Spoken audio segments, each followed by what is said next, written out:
Oh well. Oh well, but Flashdance would be big. Yeah. When I first started talking to you, it was kind of a mom and pop operation over at Paramount, you and your partner making a couple of big movies.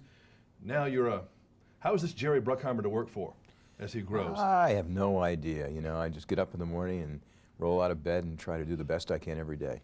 What is your role in the company now exactly? Are you kind of thinking up the big ideas, or are you still involved with every little thing? I try to, you know, I'm an attention to detail man. I love the details, so I still try to keep very involved in all the stuff we're doing. Television a little different because, you know, we run so many television shows, you can't be there all the time, but certainly have an overview and give opinions and what I like and what I don't like. You're pretty busy. Are you pretty thrilled about it? You got to be knocked out just by, you know, it's impossible almost to have a new hit on television anyway.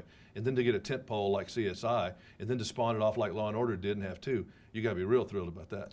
It's nice when you can entertain people, and that's what I try to do. And CSI is something that, for me, is great because I can bring entertainment into the home. I've never done that before, other than, you know, the after products are movies, which are DVDs and VHSs. So this is a ball to do it every week. It must be. It must be quite a job for someone to have that deal with that Jerry Bruckheimer man on the phone to him all the time. This movie, Pirate movie, I would think as a businessman it would be a little bit difficult to take on because I can see how a budget in this kind of film could go crazy pretty quick. You're absolutely right. I mean, you look at the history where Waterworld was a big movie, it was a successful movie, but also a very expensive movie. And they had a lot of costs that they didn't anticipate. Same thing with the Titanic. But, you know, we're very fortunate that we limited our water exposure to just in the Caribbean and did a lot of second unit work. So did a lot of work here in California to get it done. It's a very rich looking film though. I mean, it's just, I could see how if you had a bad day, it could be real expensive. Oh, it gets really expensive, but we had it pretty well controlled. Johnny Depp. I think this guy can almost play anything. I haven't seen a part that he doesn't make his own. And even a pirate, and there must have been 1,000 different pirates over time in Hollywood. He's got a unique pirate. Well, you know what? He based his character on Keith Richards, who's a friend of his.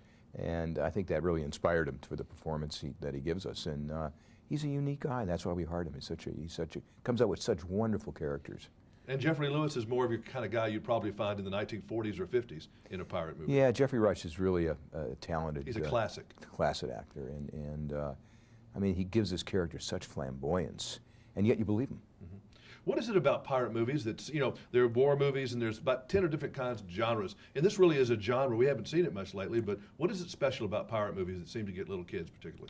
I think everybody wants to rebel, and especially from a little kid. You always want to rebel against your teachers and your parents, and pirates are the way to rebel. They're the bad guys and the bad boys, so that's what people love. But in every other genre, it's always the good guy.